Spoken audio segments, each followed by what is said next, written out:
हरे कृष्णा। ओम अज्ञानतिमिरान्धस्य ज्ञानाञ्जनशलाकया चक्षुरुन्मिलितं येन तस्मै श्रीगुरवे नमः। श्रीचैतन्यमनोभीष्टं स्थापितं येन भूतले स्वयं रूपकदा मह्यं ददाति स्वपदान्तिकं। वन्देऽहं श्रीगुरो श्रीयुतापदकमलं श्रीगुरून् वैष्णवांश्च श्रीरूपं साग्रजातं सहगण रघुनाथान्वितं तं सजीवं साद्वैतं सावधूतं परिजनसहितं श्रीकृष्ण चैतन्य देवं श्रीराधाकृष्णपादान् सहगण ललिता श्रीविशाखान्वितांश्च। हे कृष्ण करुणा सिन्धो दीनबन्धो जगत्पते गोपेश गोपिका कान्त राधा कान्त नमोस्तुते। तप्त कांचन गौरांगी राधे वृंदावनेश्वरी वृषभानुसुते देवी प्रणमामि हरिप्रिये। वाञ्छाकल्पतरुभ्यश्च कृपा सिन्धुभ्य एव च पतितानां पावनेभ्यो वैष्णवेभ्यो नमो नमः। नमो विष्णुपादाय कृष्णप्रेष्ठाय भूतले श्रीमते भक्तिवेदांत स्वामी इति नामिने। नमस्ते सरस्वती देवे गौरवाणी प्रचारिणे निर्विशेष शून्यवादी पाश्चात्य देशतारिणे। जय श्री कृष्ण चैतन्य प्रभो नित्यानंद श्री अद्वैत गदाधरा श्रीवासादि गौर भक्त वृंदा। हरे कृष्ण कृष्ण कृष्ण हरे हरे हरे राम राम राम हरे हरे। हरे कृष्ण। बिग टीवी प्रेक्षకులకు డివోషనల్ విలేజ్ కార్యక్రమానికి స్వాగతం। మనం భగవద్గీత ఉపోద్ఘాతంలో ఉన్నాం। భగవద్గీత అంటే శ్రీల భక్తి వేదాంత స్వామి ప్రభుపాదుల వారు రచించినటువంటి భగవద్గీత యథాతథము। ఇది మాత్రమే యథాతథంగా చెప్పేటువంటి పుస్తకం అన్నమాట।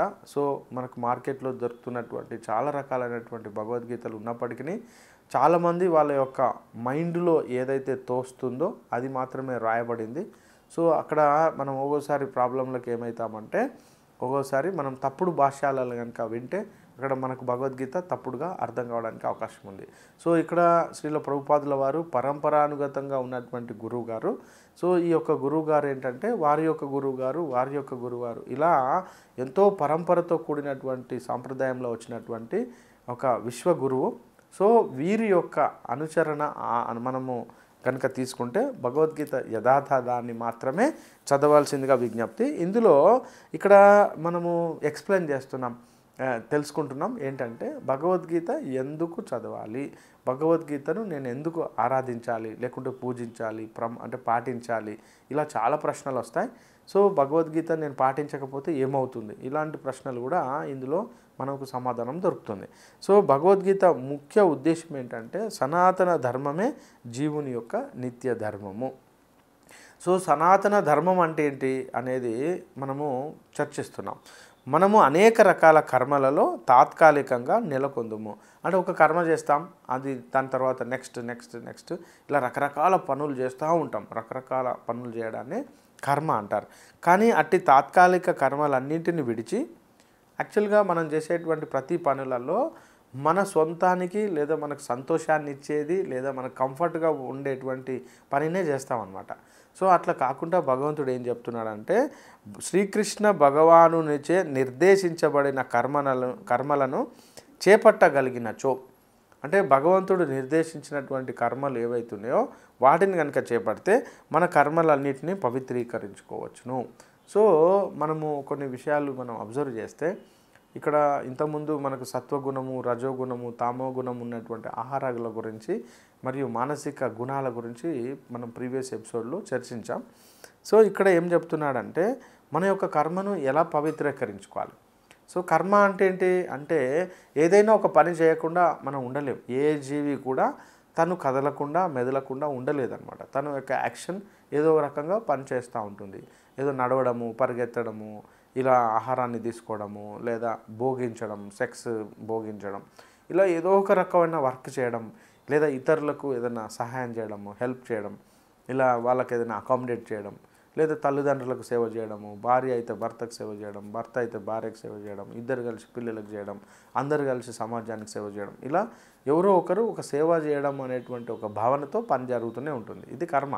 సో ఇక్కడ ఈ కర్మను మనం ఎలా పవిత్రీకరించుకోవచ్చు అనే విషయము ఇక్కడ భగవద్గీతలో చెప్పబడుతుంది.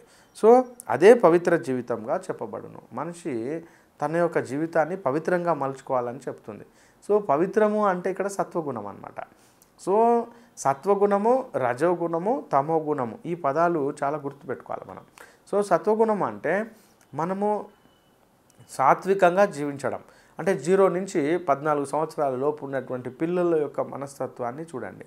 వాళ్ళు ఎంతసేపు చాలా ప్రశాంతంగా ఉంటారు, ఆనందంగా ఉంటారు, ఇతరులకు అంటే మేలు చేసేటట్టుగా ఉంటారు. వాళ్ళ యొక్క జీవితం చాలా హ్యాపీగా, బ్లిస్ఫుల్గా, ఆనందంగా గడుపుతారు.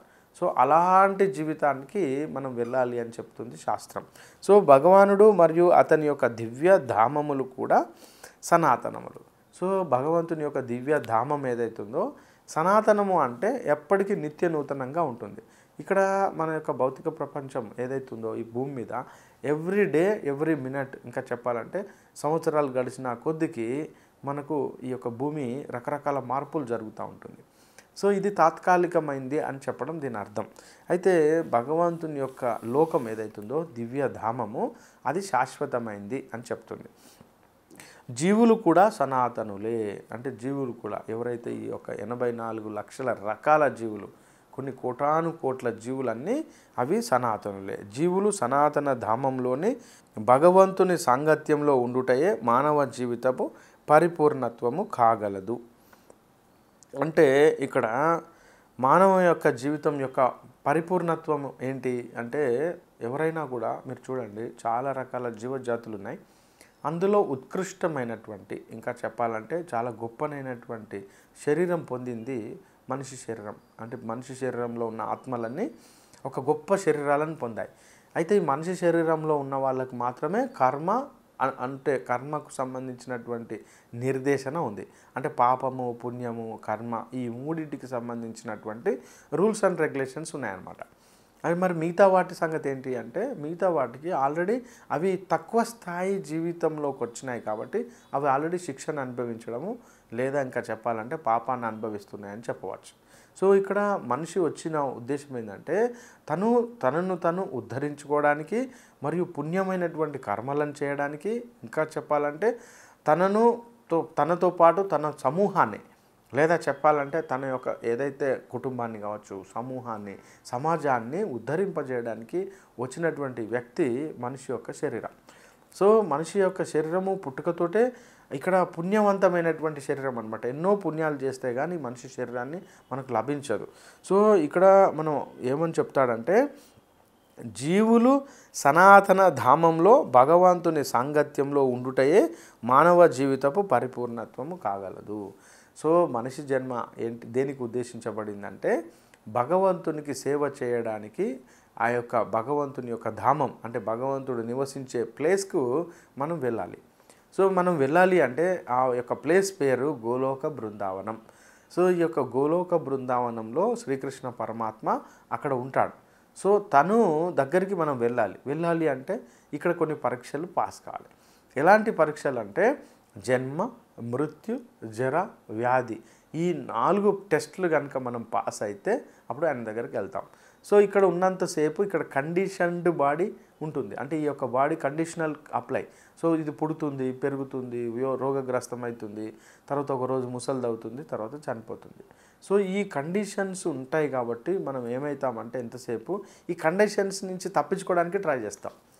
సో ఎప్పుడైతే ఈ కండిషన్స్ నుంచి తప్పించుకోవడానికి ట్రై చేస్తామో మనకు ఉండబడేటువంటి 100 సంవత్సరాల కాలం కాస్త వృధా అవుతుంది అని చెప్తుంది శాస్త్రం.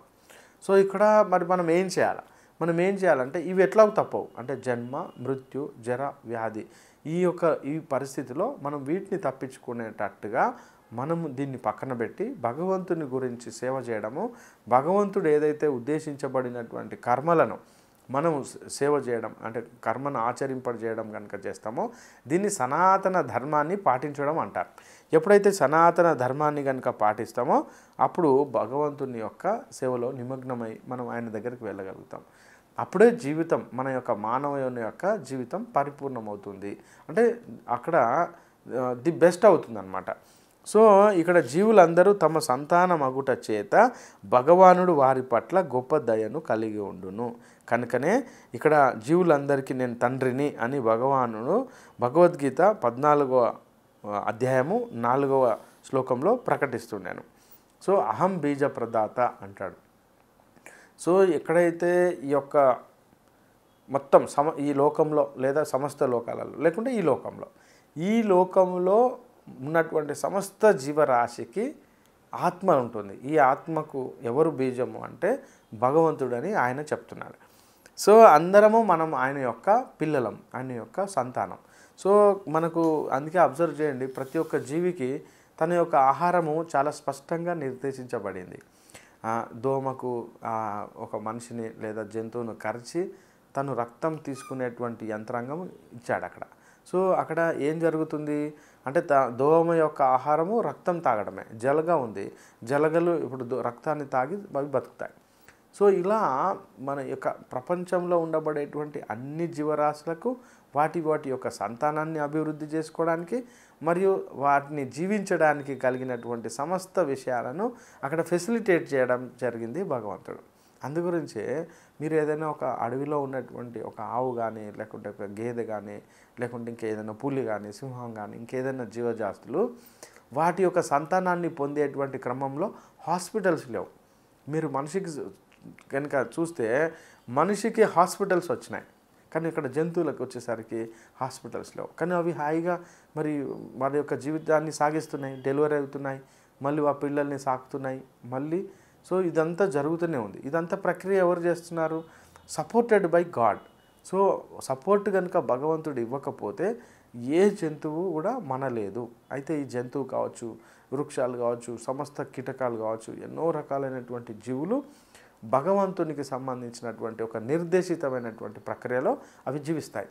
సో ఇక్కడ మనం అర్థం చేసుకోవాల్సింది ఏంటంటే భగవంతుడు అందరికీ తండ్రి. సో మనకే కాదు, అందరికీ సమస్త జంతుజాలాలకు, వృక్షాలకు, కీటకాలకు అన్నిటికీ తండ్రి.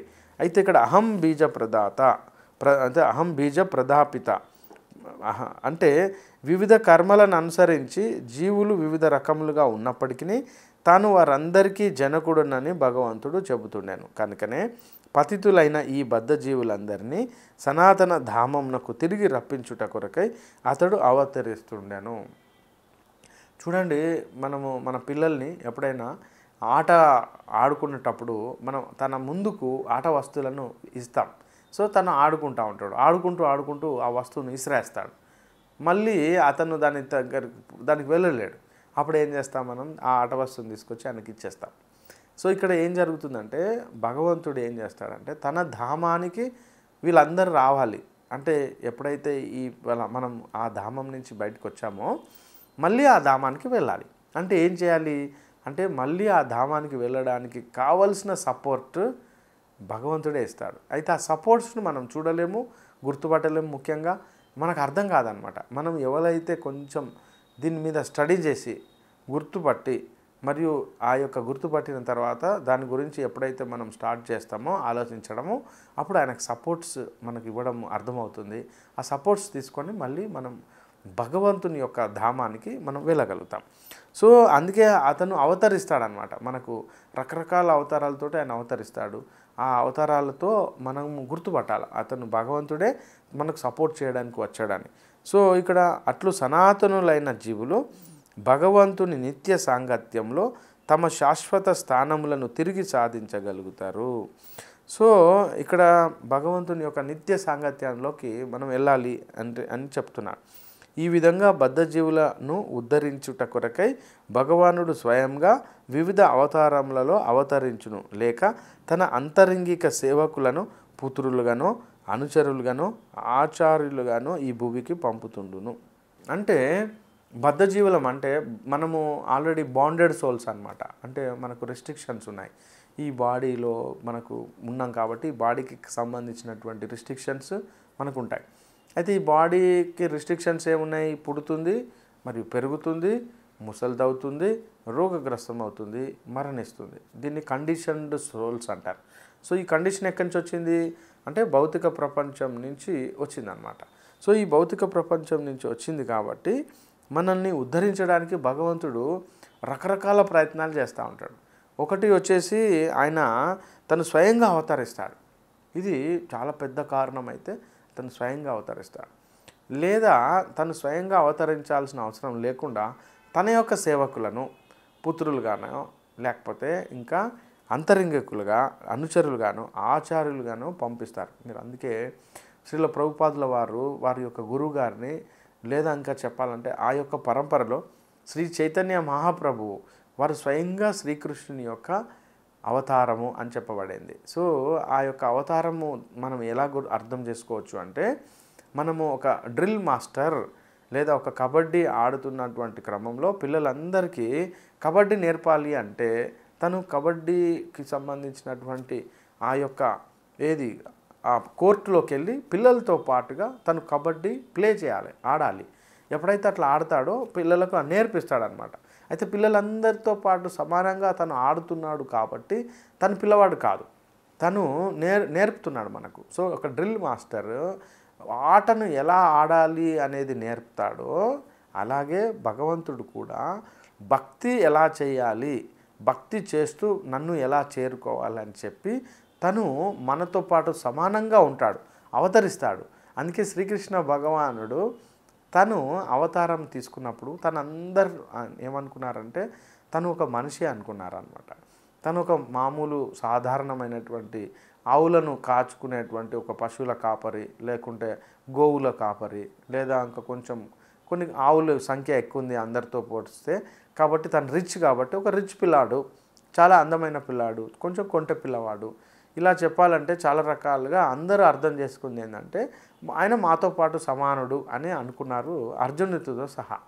కానీ ఇక్కడ యాక్చువల్గా ఏంటంటే శ్రీకృష్ణ భగవానుడు స్వయంగా భగవంతుడు అనమాట. ఇది కొంతమంది మాత్రమే గుర్తుపట్టారు. సో అది మనం తెలుసుకోవాలి. అయితే ఇట్లనే మన పిల్లల రూపంలో కూడా మనకు భగవంతుడు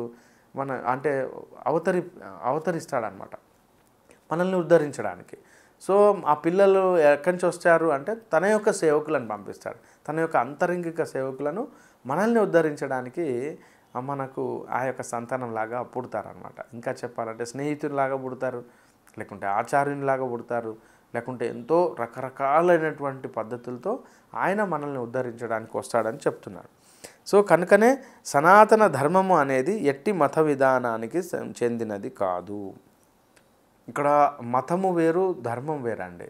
సో ధర్మము అనేది ధర్మంతో సాక్షాత్ భగవత్ ప్రణీతం. అంటే ధర్మం అనేది రూల్స్ అండ్ రెగ్యులేషన్స్ అనేది గవర్నమెంట్ ఇస్తుందండి. అంటే ఎవరు పడితే వాళ్ళు ఒక కమ్యూనిటీలో ఉన్న వాళ్ళు కొన్ని రూల్స్ అండ్ రెగ్యులేషన్స్ పెట్టుకుంటారు. అయితే ఆ కమ్యూనిటీలో ఉన్నటువంటి రూల్స్ అండ్ రెగ్యులేషన్స్ ఆ కమిటీ వరకే పనిచేస్తాయి. ఆ కమిటీ దాటితే ఆ రూల్స్ అండ్ రెగ్యులేషన్స్ పనిచేయవు, వీళ్ళకి ఆ పవర్స్ కూడా ఉండవు. కానీ గవర్నమెంట్ ఆఫ్ సపోజ్ ఏదైతే గవర్నమెంట్ ఉందో ఆ పెద్ద గవర్నమెంట్ ఈ అన్ని కమ్యూనిటీలకు కంట్రోల్ చేస్తుంది. అంటే చిన్న చిన్న కమ్యూనిటీలు ఎన్నెన్ని ఉండని, కొన్ని వందలు ఉండని, వేలు ఉండని, లక్షలు ఉండని, ఒక్కొక్క కమ్యూనిటీలో వేల మంది ఉండని కాక ఆ యొక్క కమ్యూనిటీలో ఉన్న వాళ్ళు మాత్రము ఆ కమ్యూనిటీ రూల్స్ వాళ్ళు సింగిల్గా వాళ్ళు పెట్టుకోవచ్చు వాళ్ళ ఫెసిలిటీ గురించి. కానీ అన్ని కమ్యూనిటీలను కనుక ఒక దగ్గరికి చేరిస్తే అన్ని కమ్యూనిటీలను కంట్రోల్ చేసేది గవర్నమెంట్ రూల్స్ అన్నమాట. అలాగే సనాతన ధర్మం అనేది ఎన్ని రకాల మతాలు రానిగాక, ఎన్ని రకాల మతాలు రాని, ఆచార వ్యవహారాలు రాని, పద్ధతులు రాని, లేదంటే కమ్యూనిటీస్ రాని, ఏదైనా రాని, వీటన్నిటిని కంట్రోల్ చేసేది సనాతన ధర్మం. సో సనాతన ధర్మము అంటే చాలా పెద్దదన్నమాట, విస్తృతమైంది. అది ఒక చిన్న కమ్యూనిటీకి ఆపాదించడానికిలా. ఇప్పుడు చాలామంది ఏమనుకుంటారంటే హిందూ ధర్మం అంటారు. కాదండి, అది హిందూ మతం, అంటే ధర్మం వేరు మళ్ళీ. సో ఇప్పుడు హిందూ మతము అంటే ఇక్కడ పద్ధతి ఏంటంటే ఒక ప్లేస్లో ఉండేటువంటి వాళ్ళు ఆచరించేటువంటి పద్ధతిని మతంగా భావిస్తాం. సో మతం కంటే చాలా పెద్ద విస్తృతమైనటువంటి శక్తి కలిగింది ధర్మం. సో అక్కడ మనం ధర్మము అనాలి, హిందూ మతము అనడం కంటే ధర్మం. మనము ఇప్పుడు ఇక్కడ కొన్ని విషయాలు అంటే ఇంగ్లీష్లో ఉండేటువంటివి చాలా తక్కువ స్థాయిగా చేసి చూపిస్తాయి. అంటే అవి మనము అంటే ఆ వర్డ్ దాని యొక్క పరిధిని చాలా తగ్గిస్తుంది. అందుకే ఏం చెప్తారంటే అది నిత్యుడైన పరమ పురుషుని సంబంధములో నిత్యులైన జీవుల నిత్య కార్యము. అంటే పరమ పురుషుని యొక్క కంట్రోల్లో ఉండబడే మనం ఏదైతే కర్మ చేస్తామో అదంతా నిత్యం. అయితే ఎప్పుడైతే మనము కండిషన్ సోల్గా ఇక్కడికి వస్తామో భూమి మీద, ఆ కర్మకు మాత్రం బాధ్యులం మనం అవుతాం. ఇది ఒకసారి బాగా అర్థం చేసుకోవాలి. సో అందుకే ఇదివరకే తెలుపబడినట్లుగా సనాతన ధర్మము జీవుని నిత్య ధర్మమును సూచించును. సో సనాతన ధర్మం ఏ జీవైనా కానీ తను ఆ బాండ్ అయి తను వర్క్ చేసుకుంటుంది అంటే అది సనాతన ధర్మంకు లోబడే పనిచేస్తుంది అని చెప్తున్నారు. సో శ్రీపాద రామానుజాచార్యులు సనాతన అనే పదమును అది అంతము లేనిది అని వివరించారు. అంటే ఒకసారి స్టార్ట్ అవుతుంది, ఒకసారి ఎండ్ అవుతుంది అనేది కాకుండా అది స్టార్టింగ్ ఎండింగ్ తెలియనటువంటి విషయము ఇక్కడ సనాతన ధర్మం. కనుక సనాతన ధర్మం గూర్చి చర్చించినప్పుడు మనం శ్రీపాద రామానుజాచార్యుల ప్రామాణికతను అనుసరించి దానిని ఆది అంతము లేనిదిగా గ్రహించవలెను. అంటే అది స్టార్ట్ అయింది మనకు తెలియదు, ఎండ్ పాయింట్ మనం చూడలేము. సో అది అంటే ఎవరో స్టార్ట్ చేశారు, ఒక వ్యక్తి తనకు ఇట్లా అనిపించింది, ఇలా అంటే నాకు దేవుడు ప్రత్యక్షమైనాడు నైట్ కలలో, లేకుంటే ఆయన చెప్పినట్టుగా మేము చేస్తున్నాము, లేదా ఆ పుస్తకాన్ని నేను రాశాము. ఇవన్నీ చాలా చిన్న కమ్యూనిటీకి సంబంధించినటువంటి రూల్స్ అండ్ రెగ్యులేషన్స్. కానీ సనాతన ధర్మానికి వచ్చేసరికి అది రూల్స్ అండ్ రెగ్యులేషన్స్, భగవంతుడు పెట్టినటువంటి రూల్స్ అండ్ రెగ్యులేషన్స్. ఇక్కడ చూడండి, రిలీజియన్ అను ఆంగ్ల పదము సనాతన ధర్మమునకు భిన్నమైనది. రిలీజియన్ అనే పదము మరియు సనాతన ధర్మానికి భిన్నమైంది. ఎట్లా? మనం అందరం ఏం రాస్తాము మామూలుగా ఏదైనా అప్లికేషన్లో Hindu, religion is the Hindu. So ఇక్కడ రిలీజియన్ ఈజ్ ద హిందూ అని రాస్తాం. అక్కడ పాయింట్ ఏంటంటే ఇక్కడ హిందూ కుష్ ప్రాంతాలు ఎక్కడైతే మన భూమి ఏదైతే ఉందో భారతదేశము, ఈ భారతదేశానికి సంబంధించినటువంటి భరతవర్షము అంటారు. ఈ భరతవర్షము లేదా హింద్ అనేటువంటి ప్లేస్ నుంచి వచ్చినటువంటి ఆ మనుషులందరూ, ఆ యొక్క జాతి అంతా ఇక్కడ మనం ఈ ధర్మాన్ని పాటిస్తాం కాబట్టి హిందూ ధర్మము అంటారు. కానీ యాక్చువల్గా వీళ్ళందరూ సనాతన ధర్మాన్ని పాటిస్తున్నారు. సనాతన ధర్మాన్ని కాస్త హింద్ అనేటువంటి ఒక చిన్న కమ్యూనిటీకి ఆపాదించినారు అని చెప్తున్నారు ఇక్కడ. సో రిలీజియన్ అనే ఆంగ్ల పదము సనాతన ధర్మంనకు కొద్దిగా భిన్నమైనది. సో రిలీజియన్ అనే పదము మత విశ్వాసము అను భావనను సూచించును. చూడండి, మతము అనేది ఒక రిలీజియన్ అంటే రిలీజియన్ అంటే ఒక రీజియన్లో ఉండబడేటువంటి ఆ ప్లేస్లో ఉండబడేటువంటి లక్షణాలు కలిగినది అని అర్థం. అత్యంత తక్కువ స్థాయి అన్నమాట ఇది. సో ఇక్కడ మత విశ్వాసము ఎప్పుడైనా మార్చుకోవచ్చు, ఒక వ్యక్తి తన యొక్క రిలీజియన్ని ఎప్పుడైనా మార్చుకోవచ్చు. కానీ సనాతన ధర్మాన్ని మార్చుకోవడం అది ఇంపాసిబుల్. ఎందుకంటే సనాతన ధర్మము మనము తయారు చేసుకుంది కాదు. సో రిలీజియన్స్ మాత్రం మనం తయారు చేసుకున్నాయి. ఇది మనం అర్థం చేసుకోవాలి. కానీ ఆ మత విశ్వాసము ఎప్పుడైనాను మారవచ్చును. ఒక వ్యక్తికి ఒక ప్రత్యేక మత విధానంలో విశ్వాసము ఉండవచ్చును. ఎవరైనా ఒక వ్యక్తి తన యొక్క మత విశ్వాసం ఉన్నాడనుకోండి, అతడు ఆ విశ్వాసమును మార్చుకొని మరొక దానిని గ్రహించవచ్చును. ఒకవేళ తనకు ఆ రిలీజియన్లో ఆ కమ్యూనిటీలో నచ్చలేదనుకోండి, ఇంకో కమ్యూనిటీకి వెళ్ళిపోవచ్చు. ఇలా ఎన్నో రకాలైనటువంటి కమ్యూనిటీలకు వెళ్తూనే ఉండొచ్చు. కానీ మరి నేను ఇంతకుముందు చెప్పాను కదా, ఒక కమ్యూనిటీ నుంచి ఇంకో కమ్యూనిటీకి వెళ్ళొచ్చు. జస్ట్ రూమ్ చేంజ్ చేస్తే మనం ఖాళీ చేసి ఇంకొక పెద్ద గేటెడ్ కమ్యూనిటీకి వెళ్ళినా అనుకోండి, పెద్ద గేటెడ్ కమ్యూనిటీలో సుమారు ఒక 5,000 ఫ్యామిలీలు ఉన్నాయనుకుందాం. సో ఆ గేటెడ్ కమ్యూనిటీకి ఉండబడేటువంటి రూల్స్ అండ్ రెగ్యులేషన్సే మతం. కానీ ఆ గేటెడ్ కమ్యూనిటీస్ బయట ఉండేటువంటి గవర్నమెంట్ రూల్స్ అది సనాతన ధర్మం. ఇది మనం అర్థం చేసుకోవాలి. సో కానీ సనాతన ధర్మం అను పదము మార్పు చెందనట్టి గుణ లక్షణములను సూచించును. అది రూల్స్ అండ్ రెగ్యులేషన్స్ కాబట్టి మన ఈ యొక్క కమ్యూనిటీ కంట్రోల్లో ఉండదు. కమ్యూనిటీ కంటే బియాండ్ దట్గా ఉంటుంది అని చెప్తున్నారు. ఉదాహరణకు ద్రవ్యత్వమును నీటి నుండి తొలగించలేము. సో నీళ్ళు ఉన్నాయనుకోండి, అది కండిషన్డ్గా నీటి అంటే లిక్విడ్గా ఉంటుంది. సో స్పెషల్గా ఎప్పుడైనా దాని యొక్క టెంపరేచర్ కంట్రోల్ చేసినప్పుడు అయితే అది వేడి తీసుకుంటేనేమో ఆవిరిగా మారుతుంది, లేదా అది చల్లగా చేస్తేనేమో గడ్డలాగా మారిపోతుంది. ఓకే, అంటే సాలిడ్ స్టేట్కి వస్తుంది. కానీ యాక్చువల్ నిజస్వరూపం ఏంటి దానికి అంటే అది నిజస్వరూపం ఏంటంటే లిక్విడ్గా ఉండడం. సో ఈ ఉష్ణమును అగ్ని నుండి తొలగించలేము. సో ఎప్పుడైతే హీట్ ఉందో అది అగ్ని యొక్క స్వభావం లక్షణం అన్నమాట.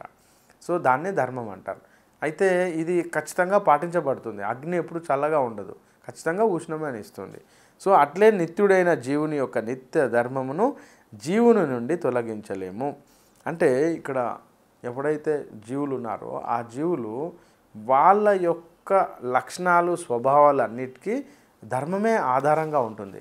అంటే ధర్మాన్ని ఆ యొక్క జీవుని దగ్గర నుంచి మనం తొలగించలేమని చెప్తున్నారు. సో సనాతన ధర్మము జీవునితో శాశ్వతంగా కూడి ఉండును. సో ఇది ఒకసారి బాగా అర్థం చేసుకోవాలి. మీరు ఎక్కడికన్నా ఫ్లై కాండి, మీరు ఏ పనైనా చేయండి, మీరు ఏ మతంలోనైనా ఉండండి, మీరు ఏ మత విశ్వాసంలో నుంచి అందులో నుంచి ఇందులోకి, ఇందులో నుంచి అందులోకి మారండి, కానీ మీ యొక్క సనాతన ధర్మం మాత్రం మారదు. ఎందుకు మారదు అంటే కనుకనే సనాతన ధర్మము గురించి చెప్పినప్పుడు మనము శ్రీపాద రామానుజాచార్యుల ప్రామాణికతను ఆధారంగా చేసుకొని దానిని ఆది అంతము లేనిదిగా అంగీకరించవలెను. ఆది అంతములు లేనట్టిది ప్రత్యేక శాఖకు సంబంధించినది కాదు. ఎందుకనగా అది ఎటువంటి హద్దులచే పరిమితము కాబోదు. ఏదో ఒక ప్రత్యేక మత శాఖకు సంబంధించిన వారు కొందరు సనాతన ధర్మం కూడా ఏదో ఒక మత శాఖకు సంబంధించినదిగా భ్రాంతి చెందుతురు. కానీ ఈ విషయమును మనం మరింత లోతుగా ఆధునిక విజ్ఞాన శాస్త్రపు దృష్టితో పరిశీలించినచో సనాతన ధర్మం అనేది ప్రపంచ జనులందరి అనగా సమస్త విశ్వజీవుల ధర్మము అని గ్రహించగలుగుదుము. ఇక్కడ సనాతన ధర్మము అనే పదము ఎలా అర్థం చేసుకోవాలి అంటే ప్రతి జీవి తన యొక్క కమ్యూనిటీ రూల్స్ పాటిస్తుంది. ఫస్ట్ అంటే ఒక పెద్ద గొర్రెల మంద ఉంది, లేదా ఒక పెద్ద బైసన్ అంటే బర్రెల మంద లేదా గేదెల మంద ఉంది, లేదా ఏదైనా లేడీ దుప్పులకు సంబంధించిన మంద ఉందనుకోండి. అది ఏం చేస్తుందంటే రెండు రకాల ధర్మాలను పాటిస్తుంది.